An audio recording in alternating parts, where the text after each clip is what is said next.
udah sekali lagi baru kamu kumur-kumur. Satu kali pakai kelihatan hasilnya. Oke guys, udah lihat ya tadi VT tadi ya dari Dr. Reza Gladys. Dokter mau tanya ya, Dr. Reza Gladys, bagaimana produk yang tadi kamu jual itu hanya dengan 1 kali pemakaian hasilnya? Itu maksudnya apa ya? Itu Doti sudah repost agak lama, tapi Doti baru bikin VT-nya sekarang, nanya ke kamu ya, karena kamu kan terus senggol-senggol Doti. Oke, sekarang Doti tanyain ke kamu ya, itu apa maksudnya? Sedangkan gigi kamu kan veneer. Kalau gigi kamu sendiri veneer, gimana kamu merasakan perubahan yang perubahan dari produk yang kamu jual tuh gimana? Reza Gladys, coba dong jelasin. Terus kalau ngomong tuh jangan pakai instastory sayang ya. Kalau ngomong tuh langsung kayak doktif gini loh, bikin lantam gitu ya. Jangan cuma bisa bikinnya instastory doang, titik-titik gitu ya. Jadi dokter mempertanyakan produk kamu, wajar dong dokter sebagai masyarakat Indonesia dan sebagai sesama dokter kan? Ya, sebagai sama dokter ditanya. Dan untuk dokter gigi juga mungkin nanti dokter bakalan nanya apa hubungannya. Ya, kamu cuma begitu doang. Terus kamu bilang sekali pakai apa maksudnya putih? Ya putih, orang kamunya pakai veneer. Ya, nggak usah pakai itu juga udah pasti putih ya. Oke guys ya, ini adalah contoh-contoh marketing ya yang harus dipertanyakan. Oke. Kita harap kamu bisa jawab ya untuk Dr. Reza Gladys, dijelasin itu mekanismenya seperti apa, biar kita sesama dokter nih bisa saling ngerti, karena dokter nggak ngerti tuh ilmu kamu sampai ke situ. Oke guys ya, salam cerdas produktif, Dr. Detektif, bye. Ulama ya sayangnya, ini bisa membantu mencerahkan, membantu. Hai guys, ketemu lagi dengan Dokter Detektif. Ini abis pulang dari sidangnya Sahrul. Tau nggak tadi Sahrul? Tantrum, begitu dokter bilangin Sahrul, tantrum. Emang namanya Sahrul, kenapa? Iya kan?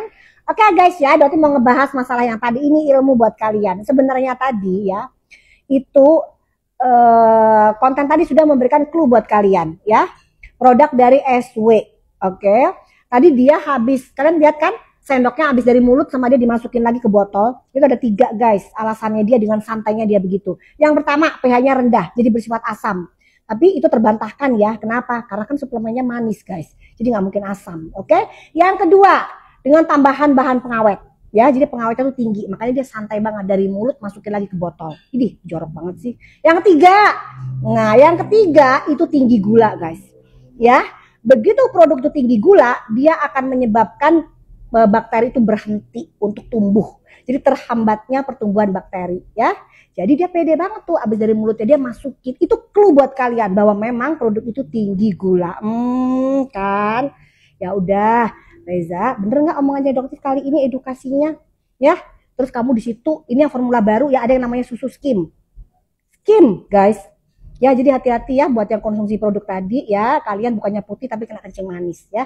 Jadi hati-hati. Oke, bener-bener kalian membeli produk itu dari dokter yang ilmunya ini ada ya guys ya. Oke, hati-hati sama marketing-marketing kayak begitu, nggak jelas, nggak bisa dipertanggungjawabkan. Oke, yaudah ya guys ya, salam cerdas bareng dokter detektif, pinter ya, save your money. Oke, bye. Kan kalau ada apa-apa penjualnya, oh gara-gara ini, padahal nggak ada hubungannya say. Masa dari gigi hubungannya ke perut nggak ada? Itu serius ya yang ngomong dokter. Dia bilang nggak ada hubungannya gigi ke janin, ke perut ibu hamil. Coba kita lihat datanya yuk. Kesehatan gigi dan mulut ibu hamil sangat penting karena kondisi gigi yang buruk dapat berdampak pada kesehatan ibu dan janin, termasuk resiko kelahiran prematur dan berat badan lahir rendah. Elaborasi, itu ada perubahan hormon, infeksi gigi, dampaknya pada janin. Ibu hamil yang mengalami masalah gigi dan gusi memiliki resiko lebih tinggi untuk melahirkan bayi prematur atau bayi yang berat badan lahirnya rendah. Aduh, kok dia bilang gak ada hubungannya sih antara gigi dengan janin?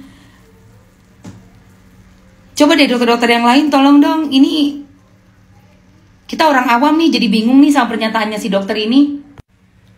Aku tak bisa berkata-kata lagi. Asli. Coba kita tanya. Gimana Zizi? Zi, menurut kamu Zi? Zizi? Yang tadi tuh si dok-dok itu bilang gimana menurut kamu?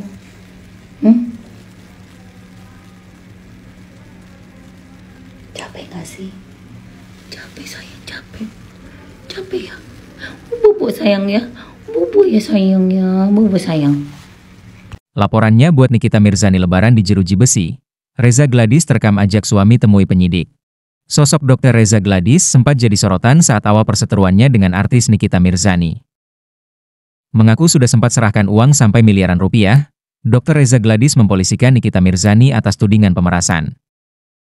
Berawal dari laporan wanita yang berprofesi sebagai dokter sekaligus pengusaha skincare itu, Nikita kini jadi tersangka dan ditahan polisi.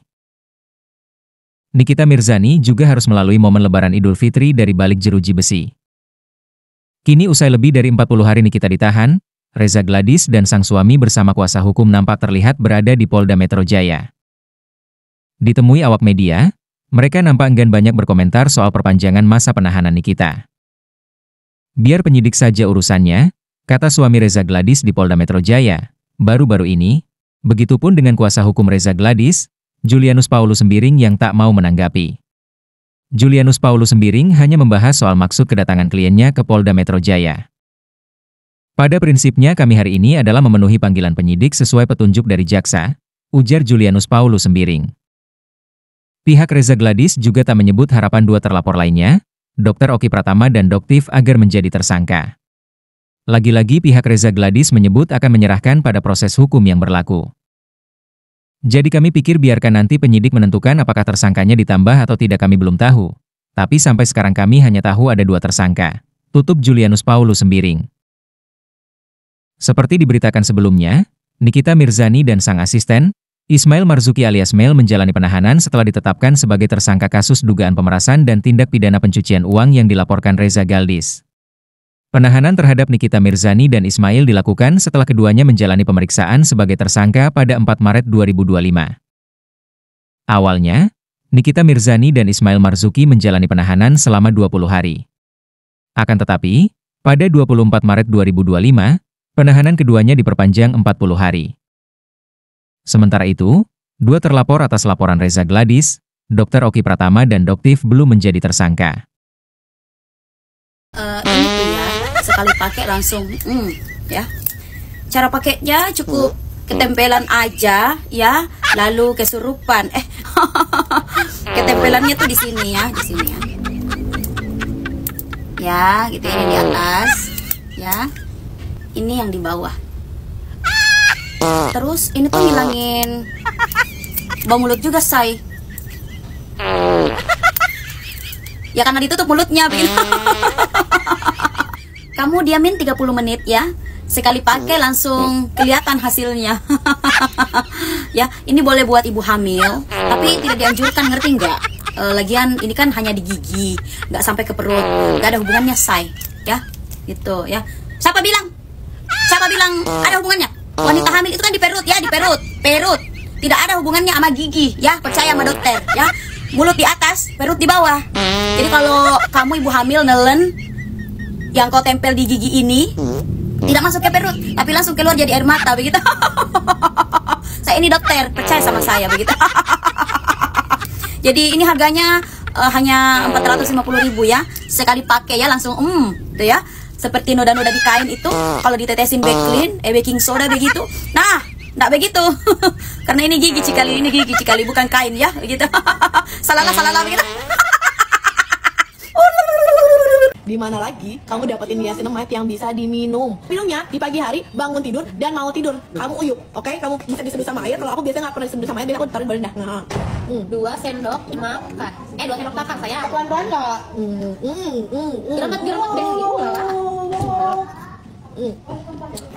Ini harga satunya itu adalah 1 juta. Apa ini? Hidup macam apa ini?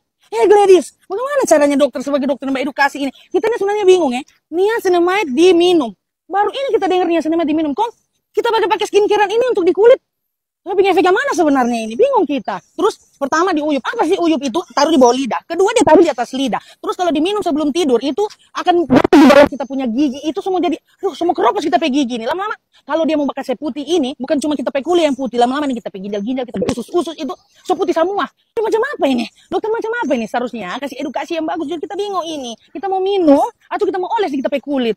Aduh, coba kalau kamu ya. Kamu yang mau diminum atau yang mau dioles ini? Jadi semua kalau semua bisa diminum sudah coba skincare rendang. Lalu minum juga gampang. Habis itu kalau terus-terus kita minum ini, ada DP rasa-rasa berarti itu ada sudah somba diabetes orang ini. Aduh.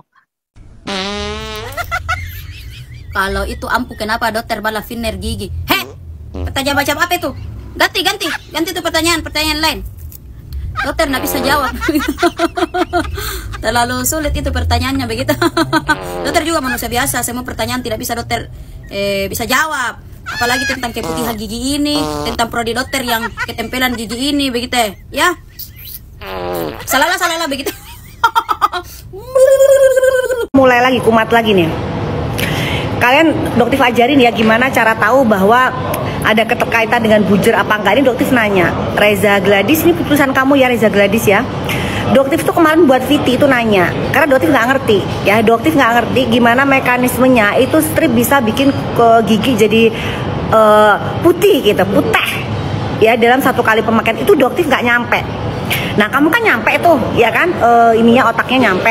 Ajarin dong ke dokter, ajarin supaya dokter bisa belajar gitu loh. Dokter ini senang belajar loh. Jadi dokter itu pengen belajar dari Reza Gladys, pengen belajar ya, pengen belajar. Makanya dokter tanya bagaimana bisa dipasang kayak begitu, terus di gigi yang veneer ya kan, terus putih. Karena kalau veneer kan udah otomatis sudah putih gitu ya. Nih giginya dokter juga veneer ya.